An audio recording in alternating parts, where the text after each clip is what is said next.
Apakah nanti Prabowo akan punya kepedulian terhadap isu lingkungan? Sepertinya tidak, kecuali gitu. Pak Prabowo sebagai pelaku industri ekstraktif, kita tidak bisa abai terhadap itu. Bahkan dalam beberapa kali debat juga masih mendorong terkait isu food estate yang tidak terbukti berhasil. Kira-kira bagaimana nasib green jobs dan juga nasib buruh di era pemerintahan baru nanti?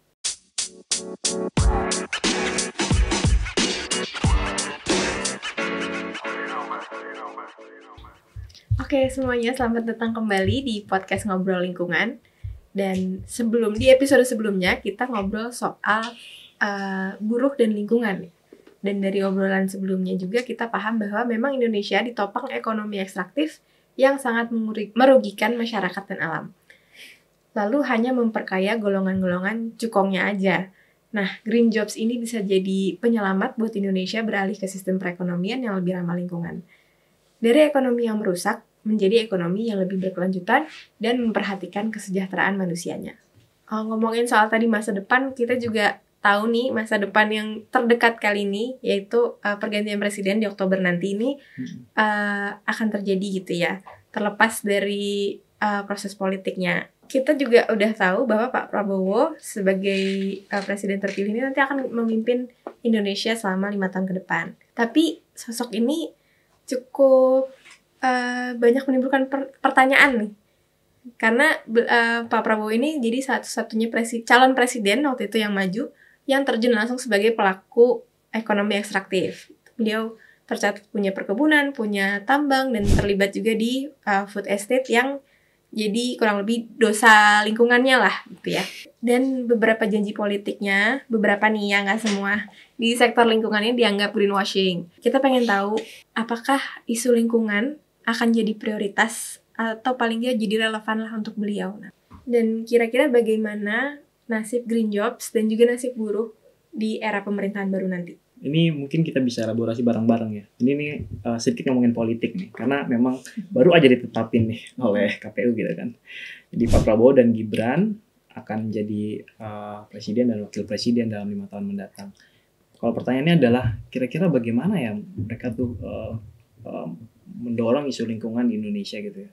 Ya paling make sense bagi kita sebetulnya ya melihat apa yang telah mereka kerjakan. Pak Prabowo sebagai pelaku industri ekstraktif, kita tidak bisa abai terhadap itu, dan bahkan pada periode sebelumnya beliau bahkan dalam beberapa kali debat juga masih mendorong terkait isu food estate yang tidak terbukti berhasil. Apalagi Gibran gitu ya mendorong CCUS, belakangan juga kebijakannya keluar oleh pemerintah gitu kan. CCUS itu carbon capture storage.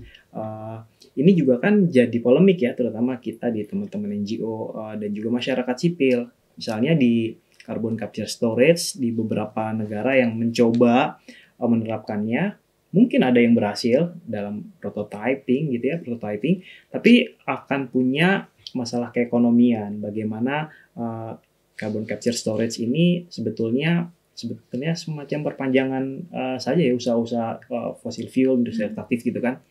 Nah, kemudian bagaimana nih relevansinya terhadap green jobs dan penciptaan lapangan kerja hijau? Saya sendiri melihat kita punya peluang sebetulnya Indonesia untuk mendorong ekonomi kita bertransformasi ke ekonomi hijau. Tapi komitmen itu memang harus datang langsung dari presiden terpilih gitu ya. Jadi saya berharap dengan catatan-catatan yang begitu banyak mengenai Pak Prabowo terhadap industri ekstraktifnya, beliau bisa mentransformasi diri lah setidaknya untuk mendorong industri kita itu beralih ke industri hijau gitu. Tapi ini juga saya dan beberapa teman-teman juga agak pesimis sebetulnya ya, karena dari beberapa wawancara dia kan sangat getol gitu ya menyampaikan biofuel, kemudian bioetanol dari singkong. Nah, ini yang menurut saya Pak Prabowo ini perlu mengupdate dirinya gitu ya kan. Pak Prabowo terkenal dengan banyak baca. Pak, mohon Bapak bisa sedikit melihat sekarang tuh teknologi sudah cukup berkembang gitu ya. Bioetanol dari singkong tentunya ini nanti akan conflicting lagi nih dengan industri pangan gitu kan. Padahal biofuel yang saat ini banyak didorong adalah yang non edible gitu, yang tidak bersumber dari pangan. Jadi nggak ada konflik dengan sumber daya yang digunakan masyarakat untuk bertahan hidup gitu ya. Nanti kan kalau konfliknya dengan perut gitu kan masalah gitu kan. Dan kalaupun ini dijalankan, memang secara teknis mungkin bisa gitu ya. Secara teknologi bisa, tapi kebunnya di mana? Kemudian siapa yang bekerja? Seberapa luas kebunnya? Ini kan nanti akan bentrok lagi dengan alam gitu. Buka lahan baru baru. Sedangkan yang non edible itu jumlahnya juga banyak gitu. Misalnya karet gitu ya, getah karet yang saat ini biasanya nggak dipakai. Kemudian use cooking oil gitu, jelantah kita yang bertahun-tahun dikirim ke Uni Eropa untuk jadi biofuel mereka, itu di kita tidak digunakan gitu kan. Bahkan kalau di kita masih saja menggunakan biodiesel yang berasal dari sawit gitu kan ya, bukan yang berasal dari makanan.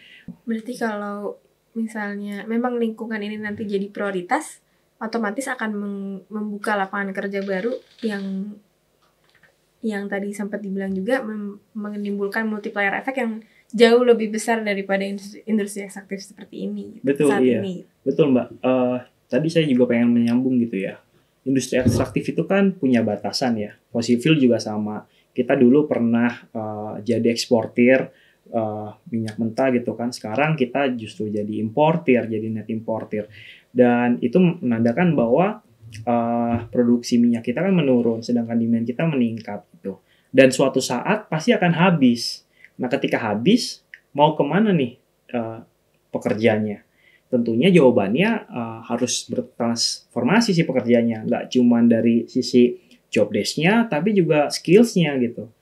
Contoh yang paling gampang, misalnya pekerja di industri fossil fuel, dulu dia drilling untuk menemukan minyak, sekarang bisa meningkatkan skill-nya gitu ya, drilling untuk menemukan geothermal. Walaupun mungkin teman-teman Greenpeace punya pandangan lain terhadap geothermal gitu kan, tapi bagi kami skills itu bisa ditransformasi, apalagi kalau udah punya pengetahuan dasar. Jadi biasanya kita tuh membaginya, kalau di pekerjaan hijau ada yang green jobs, memang dia pekerja hijau gitu ya, misalnya teknisi solar PV, udah pasti green jobs. Kemudian yang greening jobs itu ya pekerja yang tadinya tidak bekerja di sektor yang hijau, dia merubah dirinya menjadi pekerja yang hijau.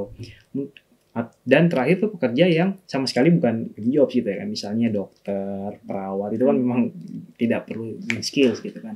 Tapi PR-nya adalah Indonesia harus nggak cuman creating demand, artinya kalau creating demand tuh ya green ekonominya tuh harus ditingkatkan, ada investment di situ, ada perputaran modal gitu ya, ada perputaran inovasi, perputaran teknologi, dan juga di sisi supply-nya nih, teman-teman tenaga kerja harus dapat skills yang baik gitu. Dia nggak bisa kayak sekarang gitu ya, hanya mengandalkan skills dasarnya aja.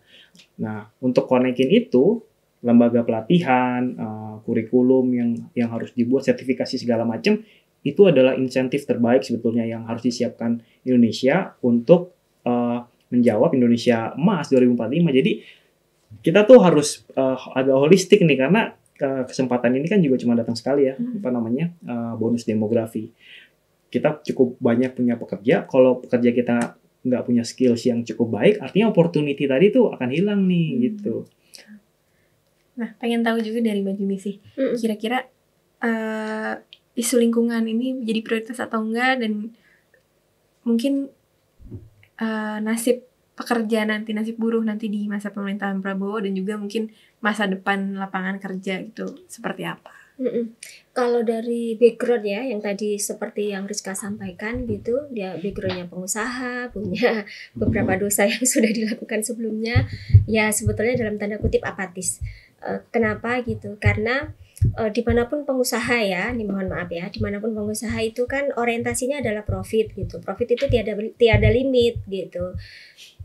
Supaya dia terus profit, maka dia akan melakukan eksploitatif terhadap alam dan terhadap tenaga kerja. Apakah nanti Prabowo akan punya kepedulian terhadap isu lingkungan? Sepertinya tidak, kecuali ada tekanan atau ada kondisi yang bisa mengkondisikan itu gitu. tekanannya itu dalam bentuk apa gitu kan, kemudian pertanyaannya kira-kira, yaitu satu gerakan politik yang cukup besar, cukup masif, selain pembisik-pembisiknya Prabowo ya gitu. Jadi dan gerakan yang cukup besar dan masif dengan kesadaran yang tinggi itu hanya bisa diolah oleh gerakan rakyat. Salah satunya adalah gerakan Serikat Buruh gitu. Nah, jadi kemudian Serikat Buruh itu mesti ada ruang yang luas gitu, dan itu mesti difasilitasi oleh negara gitu. Supaya apa? Supaya bisa edukasi kepada anggota-anggota Serikat Buruh, dan bahkan jumlah keanggotaan Serikat Buruh itu mesti ditingkatkan, didorong juga oleh pemerintah. Kan ada tuh undang-undang yang memfasilitasi itu kan, dari konstitusi kita sampai turunannya Undang-Undang 21 tahun 2000 gitu, bahwa setiap warga negara itu berhak untuk berserikat, bahwa buruh itu berhak untuk berserikat, dan seterusnya. Nah, nyambung dengan yang Mas Aji sampaikan soal skill, sebetulnya pun juga Serikat Buruh juga bisa menyesuaikan bagaimana skill itu bisa di-upgrade gitu, dan itu bisa dilakukan jika ruang untuk berserikatnya itu justru dibuka selebar-lebarnya, karena disitulah ada ruang demokrasi. Kalau kondisinya seperti sekarang nih ya, mohon maaf ya, sekarang itu kondisi buruh berserikat itu semakin sulit, jadi semakin dipres kebebasan berserikat itu. Supaya apa? Supaya nggak pada dapat edukasi gitu. Nah itu nanti kebalikannya. Apa yang terjadi? Yang terjadi adalah tidak akan menyelesaikan masalah gitu. Jadi baik isu lingkungan, isu sumber daya manusianya jadi tidak terupgrade gitu. Jadi saya mau sambungkan bahwa bahkan pun jika penciptakan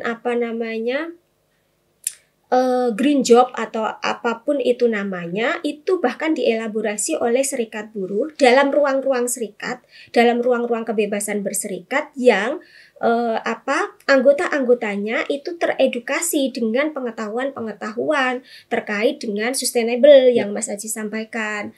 Dan disitulah kita bisa memikirkan sama-sama bagaimana industri ini itu bisa bergerak untuk dalam tanda kutip menyelamatkan sumber daya manusia dan sumber daya alamnya gitu. Itu mesti diolah gitu. Masalahnya adalah apakah mungkin gitu. Apakah mungkin di tengah situasi sekarang itu gitu. Ya kondisi itu menurut aku masih mungkin jika kita mau gitu. Jika kita mau, jika pemerintah juga punya kehendak. Jadi artinya sebagai society kita berkehendak dan pemerintah membuka ruang untuk itu. Jangan malah dihambat. Kan sekarang malah semakin dihambat kebebasan sipil. Kalau misalnya ada yang lantang bersuara dikriminalisasi. Nah, hal-hal itu juga sebaiknya dikurangi. Bahkan negara dalam konteks pemerintahan nanti itu mesti banyak mendengar dari rakyatnya gitu. Jadi jangan menganggap bahwa kebenaran itu hanya dari satu sisi, yaitu dari pemerintah saja. Enggak.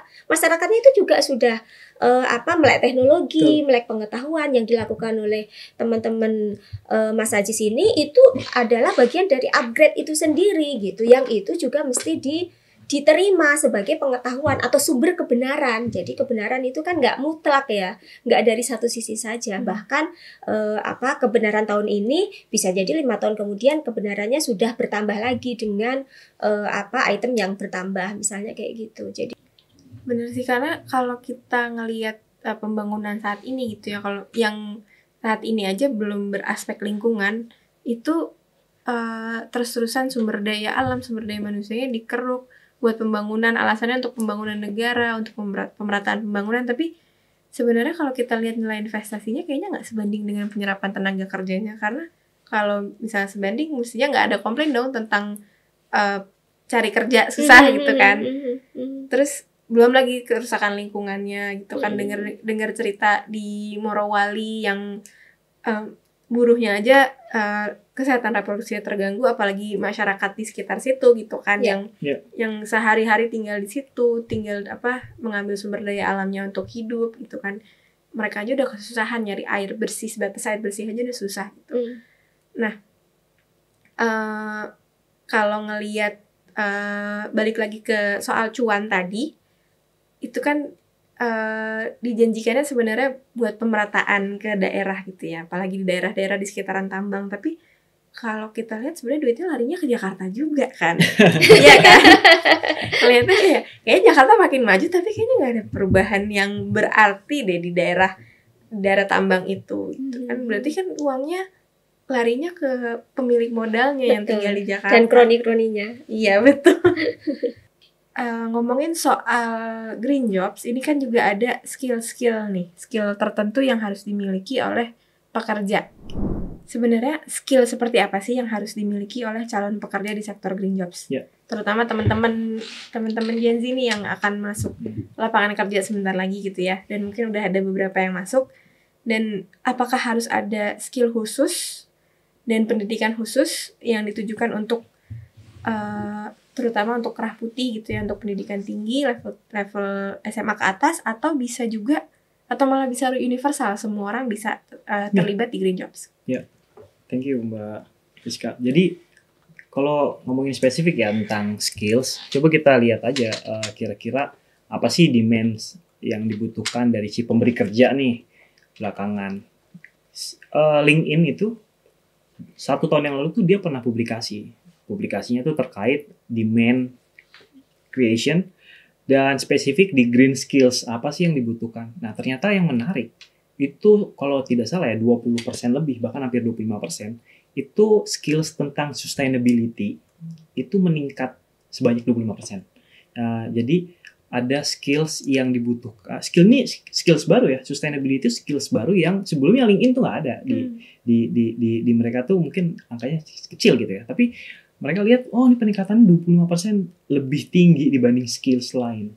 Nah kemudian ada juga tentang environmental awareness, ada audit lingkungan, ada environmental sustainability dan lain-lain. Bahkan renewable energy juga ada. Itu meningkat lebih tinggi nih. Jadi si LinkedIn memotret bahwa si pemberi kerja dalam 5 tahun terakhir belakangan memang menuntut skills tadi.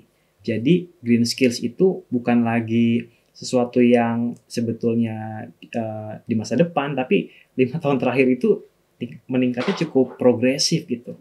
Nah, maka kalau tadi ditanya kira-kira skills apa yang dibutuhkan, sebetulnya kalau kita masuk aja tadi yang paling tinggi ya, tentang sustainability itu kan skills universal. Semua bisa mempelajari skill sustainability karena goals-nya adalah productivity, efektivitas, efisiensi. Dan ketiganya dirangkum tujuannya untuk lingkungan, sosial, dan juga ekonomi gitu kan. Jadi skills ini bisa dipelajari siapapun gitu. Tapi kalau kita sebagai Gen Z pengen meng-acknowledge diri, pengen improvement skills gitu ya, memang kita harus melengkapi gitu ya, melengkapi capacity dan juga kompetensi kita pada skill-skills yang dibutuhkan. Nah, ini berarti misalnya bukan berarti teman-teman yang financing gitu ya, teman-teman yang tadinya keuangan nggak bisa, atau teman-teman yang tadinya di isunya sangat berseberangan gitu nggak bisa. Misalnya financing gitu. Sekarang ini ada istilah sustainable finance, ya kan? Jadi finance yang tadinya itu masih konservatif, tapi kalau dilihat atau kita padukan dengan perspektif lingkungan, itu nanti justru bisa membuat teman-teman Gen Z gitu ya dalam hal ini punya pemahaman yang lebih luas dan punya membuka diri untuk kesempatan kerja yang justru lebih banyak gitu. Berarti nggak harus ada gelar khusus atau pendidikan khusus ya? Nggak harus. Pendidikan tinggi, maksudnya pendidikan formal. Berarti bisa juga dari kursus-kursus gitu berarti? Betul. Tidak harus punya pendidikan, misalnya harus S1 teknik lingkungan gitu, nggak harus gitu. Jadi sebetulnya kan kita juga punya ya nih, kalau di Indonesia tuh ada namanya Balai Latihan Kerja gitu kan ya. Terus ada juga lembaga sertifikasi. Nah, biasanya lembaga-lembaga ini tuh punya sertifikasi yang memang punya standar skill-skill tertentu yang bisa kita mengikuti gitu ya. Ada pelatihannya, kemudian kita bisa belajar di situ. Kemudian nanti di akhir pelatihannya kita bisa lihat apakah skill kita sudah memenuhi sehingga nanti dapat sertifikasi gitu ya. Nah, penasaran juga nih, pengen tahu juga tentang peralihan skillnya gitu ya, dan dampaknya ke pekerja. Mbak Jumisih, kehadiran green jobs ini kan otomatis akan berdampak ke pekerja di sektor ekstraktif yang saat ini sudah ada gitu ya. Nah, nanti ada ketakutan bahwa sektor green jobs ini membuat skill-skill yang sudah dimiliki oleh pekerja-pekerja di bidang industri ekstraktif ini udah nggak berguna lagi gitu kan. Nah, Mbak Jumisi sendiri ngelihat gimana sih harusnya pemerintah dan juga penyedia lapangan kerja ini menjamin supaya transisi dari brown jobs gitu, pekerjaan yang ekstraktif, ke green jobs yang lebih ramah lingkungan itu tetap inklusif, terutama untuk buruh di sektor industri ekstraktif. Nah, apakah peralihan dari teman-teman yang punya skill sebelumnya, kemudian nanti ada skill-skill yang baru, menurut aku, ya itulah kebenaran itu sendiri ya. Maksudnya, kita kan boleh bergerak dinamis ya, gitu. Jadi, boleh kita mengupgrade pengetahuan dengan hal-hal baru yang itu sustainable. Artinya dia baik untuk tenaga kerja dan baik juga untuk lingkungan, gitu. Begitu, gitu. Nah, bersetuju juga soal apa tadi greening kurikulum gitu ya. Yep. Aku juga belakangan itu mulai terpikirkan soal itu. Kalau teman-teman bisa masuk ke dalam kurikulum pendidikan gitu, bahkan aku juga ingin punya usulan gitu ya kepada Mas Ajis dan teman-teman, bagaimana teman-teman Gen Z itu yang mau masuk ke dunia kerja itu juga paham soal hukum perburuhan, hukum ketenaga kerjaan, tentang kondisi kerja saat ini dan apa tantangannya gitu ya, apa tantangannya di tengah situasi ekonomi politik sekarang ini gitu, supaya matching apa yang diharapkan oleh teman-teman di isu lingkungan dengan apa yang kami harapkan dengan bagaimana sebenarnya kerja layak itu gitu. Nah, makanya sebagai serikat aku jadi kepikiran nih, sepertinya kami yang bergerak di isu perburuhan dengan teman-teman yang bergerak di isu lingkungan itu mesti sering-sering ketemu untuk ngomongin apa gitu, pendekatan isu supaya kami tidak merasa benar sendiri sebagai serikat pekerja gitu, supaya teman-teman lingkungan juga tidak merasa benar sendiri, tetapi kita bisa berkolaborasi gitu. Dengan apa gitu? Yaitu dengan pendiskusian, bahkan perdebatan juga pun kan sebenarnya nggak apa-apa kan gitu. Nah, itu nanti yang akan melahirkan teori-teori baru yang bisa kita uji di lapangan gitu. Dan aku pikir itu tidak bertentangan begitu. Nah, siapa tahu dengan koneksi dengan antara serikat buruh dan juga teman-teman di NGO lingkungan ini malah jadi kesempatan buat teman-teman buruh juga untuk masuk ke green jobs ya Mbak ya?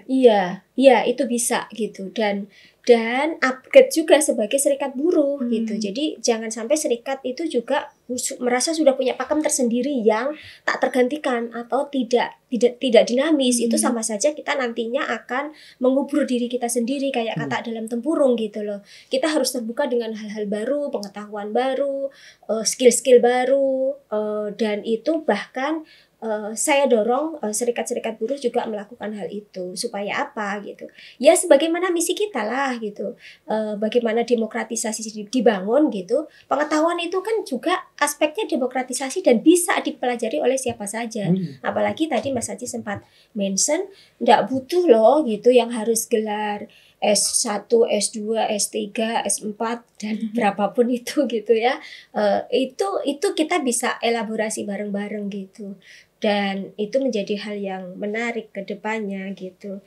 Nah, soal isu perubahan iklim yang sudah masuk ke sudah dilakukan oleh Kemendikbud dan bisa dimasukkan oleh teman-teman, itu menjadi PR juga supaya itu bisa terrealisasi gitu ya, bisa terrealisasi di lapangan.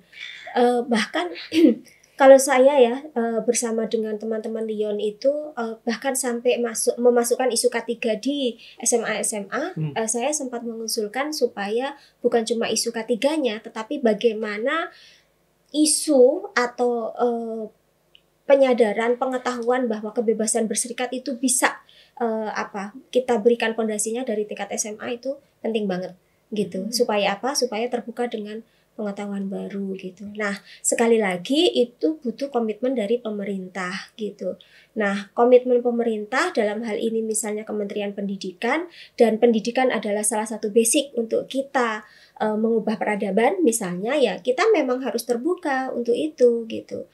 Nah, itu butuh elaborasi lebih, dan sebagai sesama gerakan masyarakat sipil kita bisa berelaborasi tuh Mas Ajis. Siap. Untuk memajukan isu ketenagakerjaan dengan isu lingkungan, bisa mengelaborasikan program untuk mendorong demokratisasi di tenaga kerja. Dan kupikir zaman sekarang ya, era sekarang ini tenaga kerja kita itu sudah banyak banget, dan jumlah tenaga kerja di Indonesia yang berserikat itu baru 10% Mas Ajis. Gitu. Artinya ada 90% tenaga kerja di Indonesia belum berserikat, dan kupikir itulah yang kemudian menjadi PR kita untuk menguatkan serikat pekerja. Dengan elaborasi dengan teman-teman lingkungan, aku pikir bisa saling menguatkan gerakan serikat pekerja gitu. Dan itu tadi sampai dengan hari ini kan serikat pekerja sebagai gerakan masyarakat sipil punya daya dorong yang cukup kuat gitu, karena sudah terbiasa terstruktur loh ya. Maksudnya gerakannya lebih stabil gitu. Nah, kenapa begitu gitu? Mungkin itu juga faktor sejarah gitu yang kita bisa membuat sejarah untuk perubahan peradaban gitu kan. Kalau dunia kan dunia bisa bergerak, dunia bisa berubah itu kan karena ada tenaga kerja, ya kan? Tenaga kerja karena ada itu gitu. Nah, tenaga kerja itu siapa gitu ya, kita yang diupah. Selama kita punya hubungan kerja, maka kita bisa mendorong itu gitu kan. Kita sebagai pekerja NGO kita juga tenaga kerja. Nah kan, jadi bagaimana kita itu bisa sama-sama berelaborasi untuk itu. Selama jadi masih digaji, masih tenaga kerja, masih buruh juga ya. Masih buruh gitu. Dan aku nangkapnya juga harapannya dengan kolaborasi juga ini bisa menjamin supaya nanti saat Green Jobs benar-benar tumbuh dan berkembang, bisa bertransisi secara inklusif juga, terutama untuk teman-teman buruh juga ya. Karena kan seringkali teman-teman buruh itu terdampak dengan transisi skill yang ada. Green Jobs ini bisa dibilang barang baru bagi tenaga kerja di Indonesia. Harapan mengenai pemenuhan hak buruh dari sektor Green Jobs supaya kondisi ketenaga kerjaan lebih adil, saling menguntungkan tanpa merusak alam, sustainable, dan juga bahagia. Ada survei yang dilakukan Yayasan Indonesia Cerah dan Suara Mahasiswa UI. Survei ini menunjukkan bahwa lebih dari setengah total responder survei mengatakan bahwa belum atau kurang familiar tentang konsep Green Jobs. Meskipun 95% responden menganggap krisis iklim adalah isu serius yang perlu ditangani segera. Ini artinya perlu usaha ekstra dari berbagai pihak supaya Green Jobs ini jadi topik yang inklusif dan mainstream. Kalau kalangan terdidiknya aja nggak familiar, gimana dia akar rumput? Jangan sampai karena kurangnya informasi malah jadi celah buat pemerintah dan oligarki nambah greenwashing baru. Menghijau-hijaukan sesuatu yang bahkan merusak lingkungan. Maksudnya mungkin lebih ke hilirisasi kali ya. Nah, butuh energi ramah lingkungan, malah pakai biodiesel. Mentang-mentang ada bionya kan di situ. Nah, kendaraan listrik, tapi listriknya tetap aja masih dari batu bara. Giliran masyarakat yang mau mandiri pasang panel surya, malah dipersulit. Ini kan zolim yang masif, terstruktur dan sistematis, ya kan? Nah, mau nanya ke Mas Aziz dulu nih. Gimana sih kita harus mengedukasi masyarakat supaya mendorong peralihan ke ekonomi hijau ini lebih cepat gitu? Terus, apa saja sih manfaat yang kita dapatkan kalau kita beralih ke ekonomi hijau dari ekonomi ekstraktif saat ini? Terutama di masa depan lingkungannya. Iya, kalau kita di Koaksi kita percaya bahwa satu-satunya cara untuk membuat perubahan lebih cepat itu dengan mengamplifikasi dan menyinergikan suara dengan masyarakat gitu ya. Paling mudah tentunya lewat media sosial. Maka Koaksi itu kita sangat kuat gitu ya melakukan aktivitas kampanye, menyebarkan informasi terkait green skills, green jobs, kebutuhan lapangan kerja, sektor energi terbarukan, sektor ekonomi hijau lainnya gitu ya. Bagaimana sektor-sektor itu punya potensi yang cukup kuat. Jadi media sosial kami rasa itu merupakan platform yang paling yang paling mudah dijangkau ya untuk mengamplifikasi masalah-masalah tadi. Kemudian yang kedua, Koaksi itu juga setelah melakukan aktivitas campaign, kita tuh punya banyak sekali keluhan gitu ya. Terutama bukan keluhan sih sebenarnya. Jadi banyak follower-followernya Koaksi itu bilang, gimana nih cara kita bisa masuk ke Green Jobs? Kita bisa dapat lapangan kerja di mana gitu kan? Kita bisa akses isu lingkungan gimana gitu. Maka Koksi punya inisiatif dan kita baru launch bulan Desember Januari kemarin. Inisiatifnya kita sebut nama dengan greenjobs.id. Itu sebagai platform pencarian kerja, terutama menemukan si pemberi kerja dari sisi demand dan juga si pekerjanya nih dari sisi supply-nya. Nah, platform itu saat ini sedang terus kita perbarui gitu ya, supaya bisa jadi pasar kerja digital lah untuk menemukan si pemberi kerja dan pekerjanya. Dan kita rasa ini juga harapannya kita nggak pengen si greenjobs.id ini besar sendiri gitu ya. Teman-teman Greenpeace kalau punya lowongan silahkan. Teman-teman buruh juga kalau pengen daftar juga sangat monggo. Dan kita nggak pengen ini juga jadi punyanya Koaksi. Inisiatif lainnya kalaupun dengan tujuan yang sama, kita sangat itu bisa direplikasi gitu ya. Karena memang tadi disampaikan cari kerja itu sekarang susah banget gitu. Itu kita bisa sadari ya, terutama kita kan juga bisa lihat berapa sih pertumbuhan ekonomi kita belakangan itu kan mencerminkan bahwa tenaga kerja lapangan kerja itu juga nggak mudah gitu ya. Nah terakhir Koaksi itu juga aktif melakukan direct collaboration gitu ya. Kita biasa bikin seminar bersama. Nah di tahun ini tuh kita beberapa kali melakukan seminar ya di kampus, bahkan dengan Suma juga waktu itu. Dengan cerah ketika publikasi terkait awareness ternyata hanya separuh yang paham green jobs, dan itu di mahasiswa ini loh perguruan tinggi ternama loh. Itu belum masuk ke yang daerah-daerah loh teman-teman Suma dan cerah. Jadi kita bisa tahu tuh angkanya kalau misalnya masuk ke kelas yang belum di perguruan tinggi itu angkanya pasti jauh lebih rendah lagi gitu. Artinya kita punya masalah di situ. Makanya Koaksi tahun ini, mudah-mudahan tahun depan kita juga pengen semacam bikin Green Job Fair gitu ya. Supaya ini kira-kira secara real gimana sih si pemberi kerja dan juga si pekerja ini bisa saling menemukan kecocokan gitu ya, matchmaking di situ. Nah, kira-kira itu sih Mbak Rizka yang Koaksi coba dekati dengan publik supaya awareness ini juga terbangun dan ini bisa jadi narasi sama-sama di Indonesia. Nah, kalau dari Mbak Jumi sih ngelihatnya gimana? Gimana caranya supaya green jobs ini lebih mainstream lagi, terutama di kalangan teman-teman buruh, karena kan teman-teman buruh ini juga ada kemungkinan juga untuk masuk ke sektor green jobs. Terus terang kalau itu belum familiar Mas Ajis di kalangan serikat buruh. Kata-kata green job itu belum ramah di telinga kami sebagai serikat pekerja. Jadi kupikir yang bisa kita lakukan di tahap awal adalah sering-sering ketemu sih teman-teman serikat dengan teman-teman yang bergerak di isu lingkungan, supaya kami juga mendapatkan pengetahuan baru dengan isu-isu ini, dan kita sebagai serikat juga terbuka untuk menerima itu. Sebagaimana juga sebaliknya, kami juga ingin mempopulerkan isu ketenaga kerjaan kepada teman-teman. Apalagi kalau misalnya nanti sasarannya adalah anak-anak muda, dan anak muda itu adalah generasi penerus bangsa gitu, dan mereka nanti punya tanggung jawab untuk meneruskan bagaimana peradaban manusia, dan peradaban manusia itu diciptakan oleh tenaga kerja gitu ya. Memang harus kolaborasi, dan itu akan menarik ya gitu. Elaborasi yang menarik jika tenaga kerja kita itu sudah teredukasi di awal, mulai dari hak paling dasar mereka sampai ke tingkatan hak di luar normatif gitu, dan itu penting banget menurutku itu dulu deh di awal gitu. Jadi terima kasih Mas Haji sudah memperkenalkan isu ini gitu. Jadi saya juga terima kasih. Karena di Koaksi kita juga menyadari gitu ya, ini ada gap di knowledge kami gitu ya di organisasi untuk yang pekerjaan layak kan.